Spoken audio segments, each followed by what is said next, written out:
എല്ലാവർക്കും സുഖമെന്ന് വിചാരിക്കുന്നു. ഇന്ന് നമ്മൾ റെഡിയാക്കാൻ പോകുന്നത് ബനാന ഫ്രൈ ആണ്. അതാണ് പഴംപൊരി.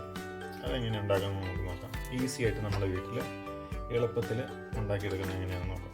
ആദ്യം അതിന് വേണ്ട സാധനങ്ങൾ നമുക്ക് ഒരു പാത്രത്തിലേക്ക് ഇടാം. അതിൻ്റെ ബാറ്റർ ഉണ്ടാക്കാൻ വേണ്ടിയിട്ട് ആദ്യം 1 കപ്പ് മൈദ എടുക്കാം. 1 കപ്പ് നന്നായിട്ട് തിക്കായിട്ട് നിറച്ച് ഒരു കപ്പ് നിറച്ച് മൈദ എടുക്കാം. കുറച്ച് അരിപ്പൊടിയും കൂടെ ഇടണം. അതിന് അത്ര അരിപ്പൊടിയും കൂടെ ഇടണം. ഒരു 1/4 കപ്പിനടുത്ത് അരിപ്പൊടിയും കൂടെ ഇടണം. അരിപ്പൊടി ഇടുന്ന ക്രിസ്പി ആകാൻ വേണ്ടിയിട്ടാണ്. അപ്പോൾ അരിപ്പൊടി ഇടണം. അതിൻ്റെ കൂട്ടത്തിൽ നമുക്ക് അല്പം ജീരകം ഇടണം. നല്ല ടേസ്റ്റ് ഉണ്ടാകും. ഈ പഴംപൊരിയുടെ കഴിക്കുമ്പോൾ അതിൻ്റെ കൂടെ ഇച്ചിരി ജീരകം കഴിക്കുമ്പോൾ ഒരു പ്രത്യേക രുചിയിൽ ആ രുചി കിട്ടാൻ വേണ്ടിയിട്ട്. പിന്നെ നമുക്ക് ഒരല്പം ബേക്കിംഗ് പൗഡർ ചേർക്കാം. ബേക്കിംഗ് പൗഡർ ചേർക്കണമെന്ന് ഞാൻ പറയുക, ഇഷ്ടമുള്ളവർക്ക് ചേർക്കാം, ഇല്ലെങ്കിൽ എന്താ അത്ര അല്പം ചേർക്കാം. ഈ പഞ്ചസാരയുടെ ഈ ഷുഗർ ലെവൽ ചെയ്യാൻ വേണ്ടിയിട്ട് 1 നുള്ള് ഉപ്പ് ചേർക്കാം. 1 നുള്ള് ഉപ്പ് ചേർക്കാം. അതിനുശേഷം അതിൻ്റെ ഉള്ളിലേക്ക് കുറച്ച് മഞ്ഞൾപ്പൊടി ചേർക്കാം. മഞ്ഞൾപ്പൊടി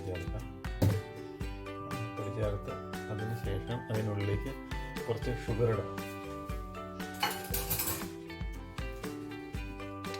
ഷുഗർ ഇച്ചിരി കൂടുതലിടണം. എന്നാൽ പഴംപൊരിയുടെ ബാറ്ററിന് ഒരു ടേസ്റ്റ് ഷുഗർ ഇച്ചിരി മധുരമൊക്കെ ഉണ്ടാവും. ഒരു 3 സ്പൂൺ ഷുഗർ ഇട്ടിട്ടുണ്ട്. 3 സ്പൂൺ ഷുഗർ ഇട്ടിട്ട് ആവശ്യമുള്ളവർക്ക് എഗ്ഗ് ഉപയോഗിക്കാം. ഞാനിവിടെ എഗ്ഗ് ഉപയോഗിക്കുന്നില്ല. പിന്നെ ഈ വീഡിയോ കാണുന്ന എല്ലാവരും എൻ്റെ ചാനലൊന്ന് സബ്സ്ക്രൈബ് ചെയ്ത് എന്നെ സപ്പോർട്ട് ചെയ്യണം. അത് കഴിഞ്ഞിട്ട് അതിനകത്തേക്ക് വെള്ളം ഒഴിക്കണം. വെള്ളം ഒഴിച്ച് അത് മിക്സ് ചെയ്തെടുക്കണം. മിക്സ് ചെയ്ത് ഒത്തിരി ഹാർഡായിപ്പോയത് ലൂസായിട്ട് തന്നെ മിക്സ് ചെയ്തെടുക്കണം. ഇങ്ങനെ കൈകൊണ്ട് തന്നെ മിക്സ് ചെയ്തെടുത്താൽ മതി. നമ്മൾ ആർട്ടിഫിഷ്യലായിട്ട് സെപ്പറേറ്റ് കളറോ ഒന്നും ചേർക്കുന്നില്ല. നമ്മൾ മഞ്ഞൾപ്പൊടി മാത്രമാണ് ചേർത്തിട്ടുള്ളത്. നന്നായിട്ട് ഇത്തിരി സ്പീഡ് മിക്സ് ചെയ്യണേൽ അതിനകത്ത് കട്ട കെട്ടാതിരിക്കും. മിക്സ് ചെയ്യാം. കണ്ടോ, എല്ലാ കളറായി വന്നു കഴിഞ്ഞു. ഇപ്പം തന്നെ വേണമെങ്കിൽ അല്പം മഞ്ഞൾപ്പൊടിയും കൂടെ ചേർത്ത് വെക്കാം. അല്പം ടർമറിക് പൗഡറും കൂടെ ചേർത്ത് കഴിഞ്ഞാൽ നല്ല കളർ കിട്ടും.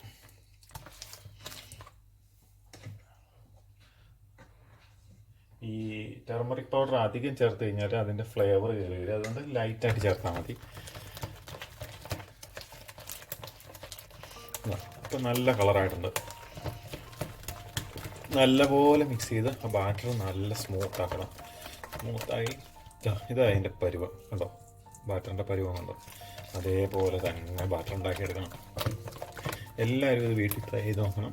അതേപോലെ കൂട്ടുകാരെ, എൻ്റെ ഈ ചാനൽ ആദ്യമായിട്ട് കാണുന്നവർ ഈ ചാനൽ സബ്സ്ക്രൈബ് ചെയ്ത് തന്നെ സപ്പോർട്ട് ചെയ്യണം.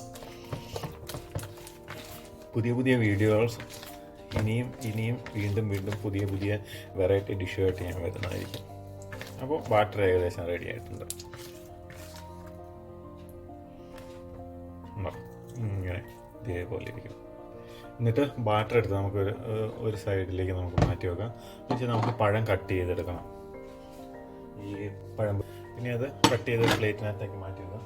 അതുപോലെ തന്നെ എന്ന് പറഞ്ഞാൽ നമ്മൾ എപ്പോഴും ഈ പഴംപൊരി ഉണ്ടാക്കുമ്പോൾ നമ്മൾ ഒരു പഴംപൊരി ഉണ്ടാക്കാൻ വേണ്ടി ഒത്തിരി ഓയിൽ എടുത്ത് യൂസ് ചെയ്തിട്ട് പിന്നെ അത് വേസ്റ്റ് അല്ലേ. നമുക്ക് രണ്ടാമത് ഒത്തിരി പ്രാവശ്യം നമുക്കിത് യൂസ് ചെയ്യാൻ പറ്റില്ല ഈ ഓയിൽ. അതുകൊണ്ട് ഞാൻ ചെറിയ പീസായിട്ടാണ് കട്ട് ചെയ്യണത്, അതിനകത്ത് റെഡിയാക്കി എടുക്കാൻ വേണ്ടിയിട്ട്.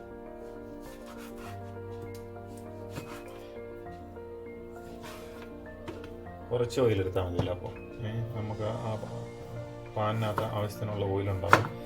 അല്ലെങ്കിൽ കുറേ ഓയിൽ എടുക്കുന്നവർക്ക് കുറേ ഓയിൽ എടുക്കുകയാണെങ്കിൽ ഇങ്ങനെ നീളത്തെ സ്ലൈസ് ചെയ്താൽ മാത്രം മതി. ഇതാകുമ്പോൾ എല്ലാവർക്കും എളുപ്പം ഉണ്ടായിരിക്കും ഇടാനും നമുക്ക് എടുക്കാനൊക്കെ. അല്ലെങ്കിൽ കയ്യിലേക്ക് തെറിക്കാനൊക്കെയുള്ള സാധ്യത കൂടുതലാണ്. നമ്മൾ ഹോട്ടലിൽ ഉണ്ടാക്കുമ്പോൾ അത് കുഴപ്പമില്ല. അത് ഒരു വലിയ ചട്ടിയിൽ ഓയിൽ ഒഴിച്ചിട്ടല്ല ഉണ്ടാക്കുന്നത്. നമുക്ക് ഇങ്ങനെ ഉണ്ടാക്കുന്നതായിരിക്കും എളുപ്പം. എൻ്റെ അഭിപ്രായം ഞാൻ പറഞ്ഞതുള്ളൂ. നിങ്ങൾക്ക് നിങ്ങളുടേതായ ഇഷ്ടത്തിന് നിങ്ങളുടേതായ രീതിക്കും ചെയ്യാം. കട്ട് ചെയ്യുന്നതും ഷേപ്പിലുണ്ടാക്കുന്നതും. പിന്നെ പഴം നല്ലപോലെ പഴുത്ത് പഴമായിരിക്കണം. ഇത്തിരി പഴുപ്പ് കൂടിപ്പോകുന്ന പഴമാണ് ബനാന ഫ്രൈ ഉണ്ടാക്കാൻ ഏറ്റവും സൂപ്പർ. നല്ല സ്വീറ്റ് ആയിരിക്കും. അപ്പോൾ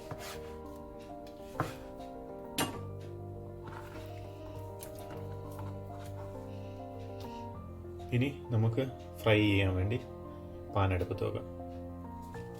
അപ്പോൾ പാൻ അടുപ്പത്ത് വെച്ചിട്ടുണ്ട്. പാൻ ചൂടായി വരണം. ചൂടായി വരുമ്പോഴത്തേന് നമുക്ക് അതിൻ്റെ ഉള്ളിൽ ഓയിൽ ഒഴിച്ചെടുക്കാം. അപ്പോൾ എല്ലാ കൂട്ടുകാരും എൻ്റെ ചാനലൊന്ന് സബ്സ്ക്രൈബ് ചെയ്ത് എന്നെ സപ്പോർട്ട് ചെയ്യണം. ഇതാ ഞാൻ ആവശ്യത്തിന് ഓയിൽ ഒഴിച്ചിട്ടുണ്ട്. ഇനി ആ എണ്ണ ചൂടാകുന്നതോടെ നമുക്ക് വെയിറ്റ് ചെയ്യാം. അപ്പം ബനാന ഫ്രൈ ഉണ്ടാക്കാൻ വേണ്ടിയിട്ട് ഓയിൽ നന്നായിട്ട് ഏകദേശം ഒരുമാതിരി നല്ലപോലെ ചൂടായിട്ടുണ്ട്. ഇനി നമുക്ക് ഉണ്ടാക്കാൻ വേണ്ടിയിട്ട് ഓരോ പീസ് ബനാന എടുത്ത് ആ ബാറ്ററിൻ്റെ ഉള്ളിലേക്ക് ഇടുക. എല്ലാം കൂടി ഇടരുത്, കുറച്ച് ബനാന ഇടുക. അതിനകത്ത് ഉപ്പ് ഇടാനുള്ള ബനാനാസ് മാത്രം ഇടുക. ഇട്ടിട്ട് ഞാൻ കാണിച്ചു തരാം എങ്ങനെയാണ് ഉണ്ടാകുക. എന്താ ഇതിങ്ങനെ ഇടുക, ഒരറ്റത്ത് പിടിക്കാം, അങ്ങനെ ചെറുതായിട്ടൊന്ന് മറിച്ചിടുക. മതി, അത്രയും മതി. ഇങ്ങനെ ഇടുക.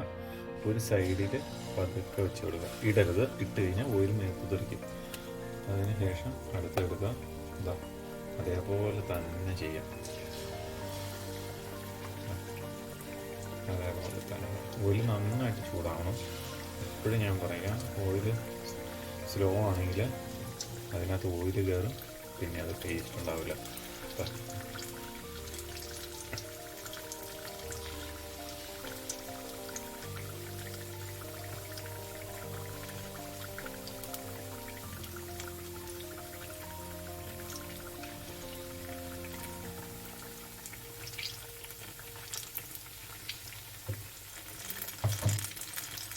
അങ്ങനെ എല്ലാം ഇട്ട് കൊടുക്കുക. അത് ഫ്രൈ ആവുന്ന പോലെ തന്നെ നമുക്ക് വെയിറ്റ് ചെയ്യാം. ഫ്രൈ ആയി കഴിയുമ്പോൾ പതുക്കെ മറിച്ചിടും. അപ്പോൾ അത് ഹൈ ഫ്ലെയിമിൽ വെക്കുക. ഹൈ ഫ്ലെയിമിൽ വെച്ചിട്ടിട്ട് അത് കഴിഞ്ഞിട്ട് മീഡിയം ഫ്ലെയിമിലാക്കുക. ലോയിൽ പോലെ മീഡിയം ഫ്ലെയിമിലേക്ക് മാറ്റിയിടുക. ഇനി നമുക്ക് നമ്മുടെ ബനാന ഫ്രൈ പതുക്കെ തിരിച്ചിടാം. ഏകദേശം ഒന്ന് ഫ്രൈ ആയി വരുന്നുണ്ട്. അപ്പോൾ നമുക്ക് പതുക്കെ തിരിച്ചിടാം. ചിലപ്പോൾ ഒരുമിച്ച് കൂട്ടി കെട്ടിയൊക്കെ പോയിട്ടുണ്ടായിരിക്കും. കുഴപ്പമില്ല, നമ്മൾ പതുക്കെ ഒന്ന് പിടിപ്പിച്ച് ഇട്ടാൽ മതി.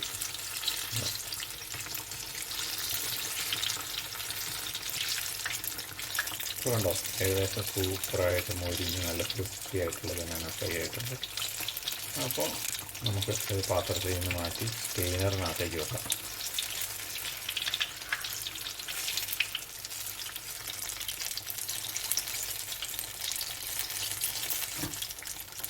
ഇനി ഒരു അല്പനേരം വെയിറ്റ് ചെയ്യണം, ഓയിലൊന്ന് ശകലം ചൂടാകാൻ വേണ്ടിയിട്ട്. അതിനുശേഷം നമുക്കത് വീണ്ടും ഇടാം. ഇപ്പം ചൂടായിട്ടുണ്ട്. അപ്പോൾ നമുക്ക് അടുത്ത ഒന്നുകൂടെ ഇടാം.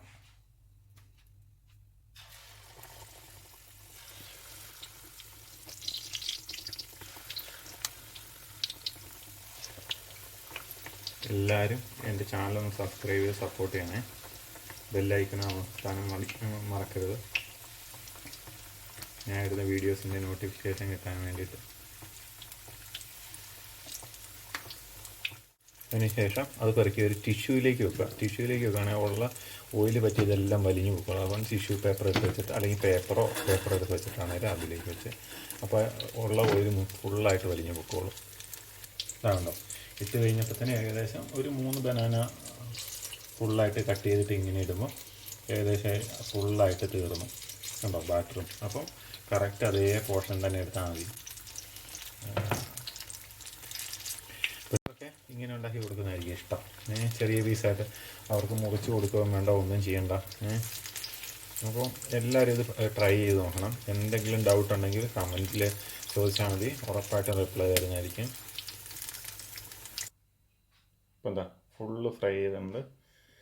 കാണാൻ ഉള്ളതുപോലെ തന്നെയാണ്, കഴിക്കാൻ നല്ല സൂപ്പർ ടേസ്റ്റാണ്. മധുരവും ആ ഉപ്പും എല്ലാം കറക്റ്റാണ്. അപ്പോൾ നിങ്ങളെല്ലാവരും ഒന്ന് ട്രൈ ചെയ്ത് നോക്കണം. ഒരാൾ ബനാന ഫ്രൈക്ക് നോക്കിയിരിക്കുകയാണ്.